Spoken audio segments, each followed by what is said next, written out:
kata kuncinya adalah yang mana, yang mana? Ke diri, ke diri.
Assalamualaikum warahmatullahi wabarakatuh. Ya, selamat siang semua. Gimana kabarnya nih hari ini semua? Baik-baik aja atau baik aja nih? Tapi kayaknya memangnya banyak yang galau nih. Ya, sebelum kita masuk ke presentasinya, izinkan kami perkenalkan diri dulu. Kita mahasiswa dari Universitas Bagja Sitangerang atau Unibag. Di sini kita bakal melakukan presentasi tentang pendidikan kewarganegaraan.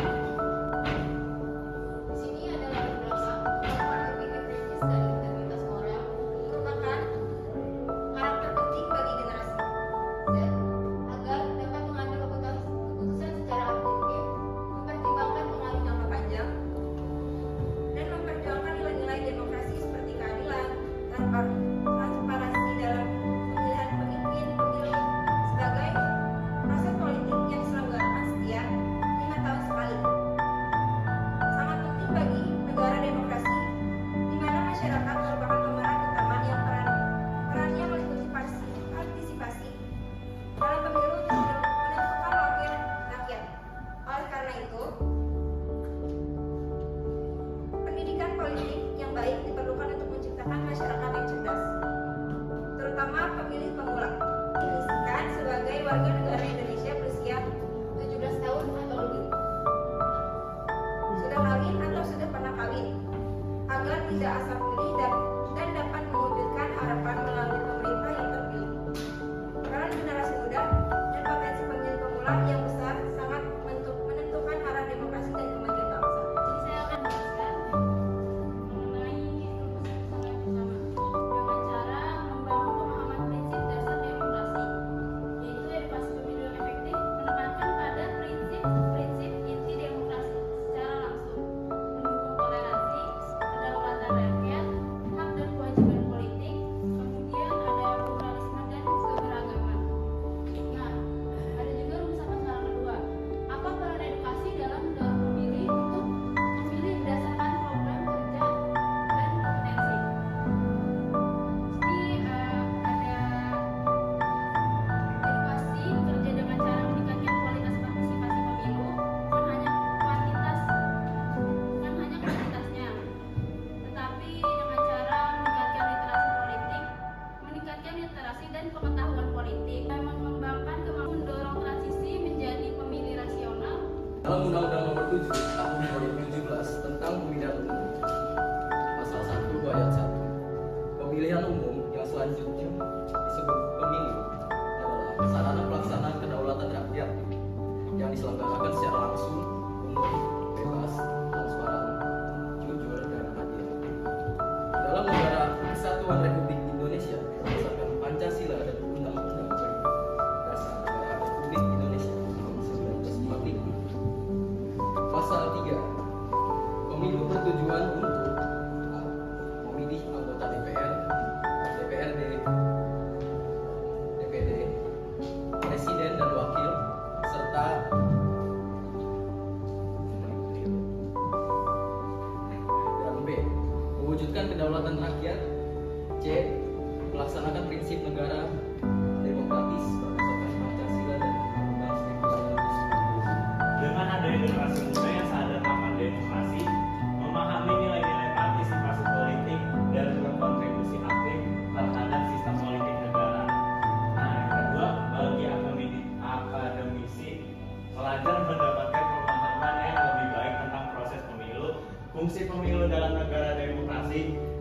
tentang peran penting generasi muda dalam menentukan arah pembangunan bangsa.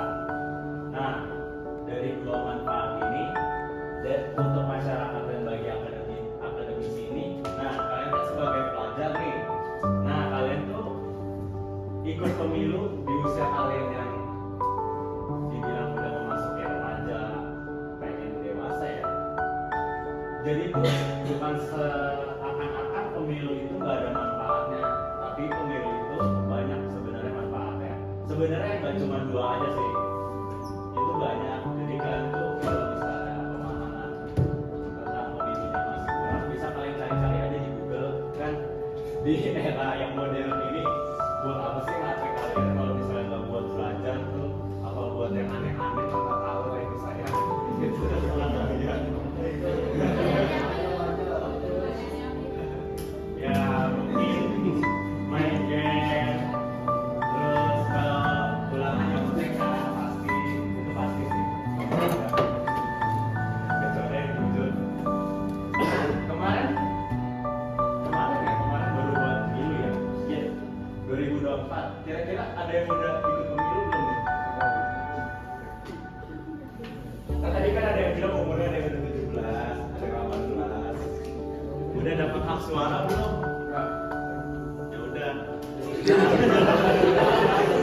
Itu penting. Pemilu adalah kesempatan kita untuk memilih pemimpin yang akan memimpin negara tanpa pemilu. Suara kita tidak didengar dengan masa depan kita terancam. Genset berperan merupakan 25% pemilih di Indonesia. Suara kita sangat berarti dan dapat membawa perubahan bagi bangsa dan masa depan kita. Hak suara kita sebagai pemilih pemula memiliki hak suara yang sangat penting. Setiap suara berpotensi mengubah masa depan negara dan memberikan harapan bagi generasi muda. Akhirnya, suara kita bisa menciptakan perubahan nyata, seperti menghentikan korupsi dan menjaga lingkungan. Dengan memilih pemimpin yang tepat, kita dapat mewujudkan Indonesia yang lebih baik dan bersih. Informasi 70% mayoritas anak muda sering terpapar hoax dari sekitar 70% anak muda pernah terpapar misinformasi di media sosial yang dapat mempengaruhi persepsi dan keputusan mereka. Sangat penting untuk mengembangkan keterampilan berpikir kritis guna membedakan fakta dan fiksi. Dengan mempertanyakan sumber dan memverifikasi informasi, Anda dapat membuat pilihan yang tepat dan menghindari narasi yang menyesatkan. Mari kita terlibat dalam diskusi yang mendalam tentang bagaimana kita dapat memerangi misinformasi. Jadi itu kita harus pintar-pintar nyari informasi yang ada di internet, karena nggak 100% informasi dari internet, entah itu dari Instagram atau dari media sosial manapun atau bahkan dari berita pun kadang ada yang masih kurang jelas gitu informasinya. Kadang artikel judul kurang sesuai dengan pemaparan ke bawahnya. Nah, jadi kita harus pintar-pintar, harus banyak-banyak membaca supaya kita nggak misinformasi. Jadi kita tahu yang mana fakta, yang mana hoax.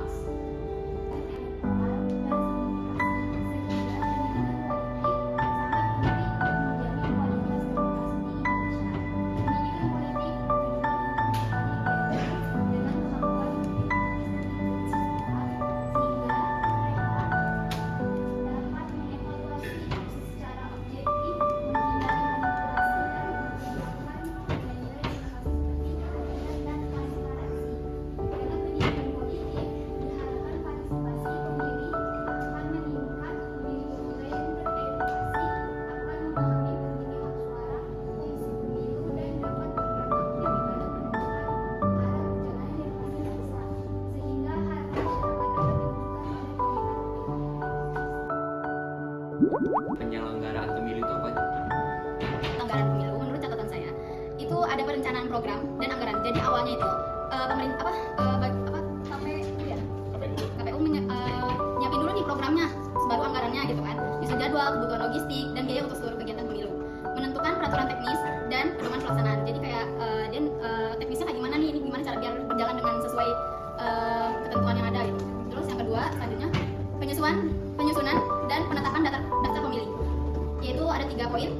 Pemutakhiran data pemilih berdasarkan data penduduk, penetapan daftar pemilih sementara (DPS), memperbaiki data dan menetapkan daftar pemilih tetap (DPT).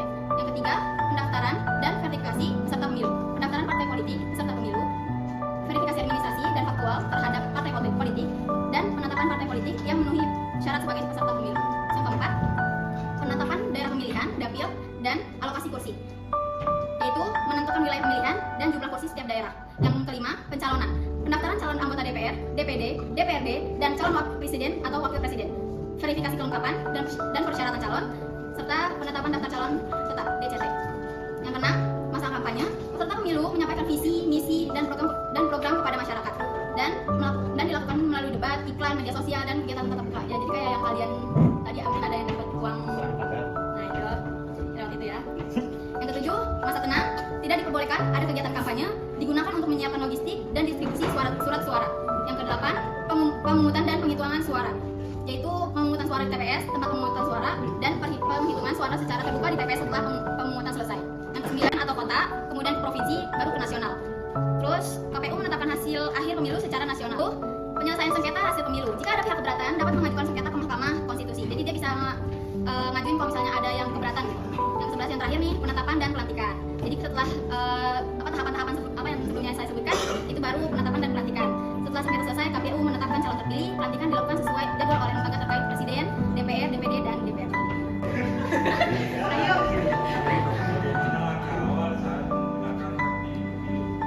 Berarti langkah awal hak suara pertama ya. Berarti yang pertama kali. Nah, intinya kalau bisa mungkin kalian itu pertama itu tentukan pilihan kalian dengan baik-baik. Kan pastikan ada tuh dari debat capres dan cawapres tuh, atau tentang apa aja sih kan DPR, DPD, DPRD. Itu kan pasti mereka tuh ngasih tentang penyuluhan gitu kan sebelum mereka dipilih. Nah, sebisa mungkin kalian tuh harus punya pilihan kalian masing-masing. Jangan kayak Pemula tuh gimana sih caranya biar kita gak gampang terpengaruh soal berita hoax calon kandidat? bagus banget. Boleh balik lagi ke tadi yang hak pemilih pemula, slide-nya kumpulin. Kan tadi kan udah dijelasin nih, hak suara ada di sini ada 3. Hak suara, partisipasi sangat penting, dampak positif. Terus tadi pertanyaannya sebagai pemilih pemula biar nggak kesebar hoax itu. Nah, di sini kan kalian kan emang udah masuk ke apa namanya dunia modern ya. Jadi kalian tuh juga udah pasti ngerti cara dapetin informasi yang valid, benar atau hoax. Sekarang kan udah nggak bisa dibedain kan karena apa namanya AI itu tuh. Nah, sebagai generasi muda seharusnya tuh kalian tuh lebih detail lagi dalam mencari info itu. Kayak semisal kalian dapat berita nih dari IG nih, dan berita itu belum tentu valid menurut kalian. Nah, kalian cari itu di Google atau di artikel-artikel ini berita benar atau enggaknya. Terus akhirnya kalian cari. Kalau misalnya emang itu berita bohongan atau berita benar-benar hoax, nah kalian tuh sebisa mungkin jangan ikut terpengaruh. Nah, sebisa mungkin orang tua kalian juga. Kalian kan generasi muda nih, sebisa mungkin kalian yang membimbing orang tua kalian dalam dunia digitalisasi ini. Seperti kayak nih, dampak positifnya, suara kita bisa aja menyintai perubahan nyata seperti menghentikan korupsi dan menjaga lingkungan. Nah, sedangkan banyak info-info tentang korupsi itu saya tanya, itu nyata atau enggak? Nyata kan? Nah, itu salah satu bentuk nyatanya nih. Sebagai kalian pemilih pemula seharusnya kalian berpikir lebih kritis lagi. Yang tadi sebelahnya tolong Kak.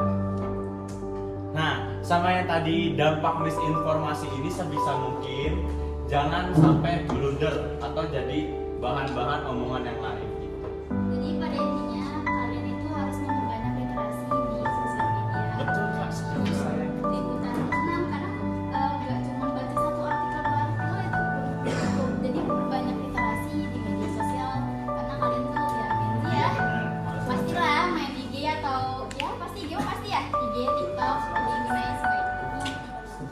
Makasih Kak. Nah, aku mau nanya ya, siapa sih penyelenggara pemilu? Kayak yang kalian tahu tuh siapa? Ayo, angkat tangan.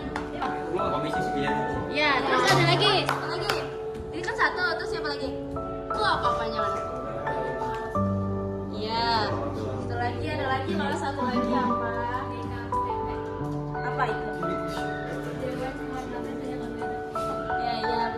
1 hour later. A few moments later. Nah, jadi kalau nggak ada kata mintanya berarti kalian pernah ngomong siap. Coba berdiri. Boleh dicontohin dulu kan gimana? Kalau udah tahu boleh ngomong siap.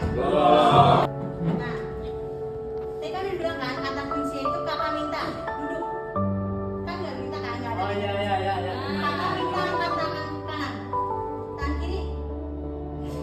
Nah, kakak minta turunin tangan. Kakak minta tangan kanan. Berdiri. Kakak minta berdiri. Duduk. Jangan ada kelihatan duduk.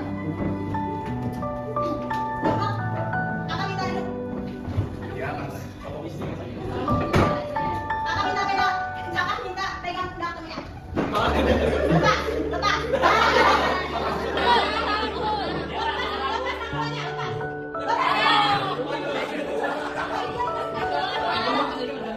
Dia lepas diri sendiri. Tangan dia sendiri. Enggak ada yang lihat apa? Lihat.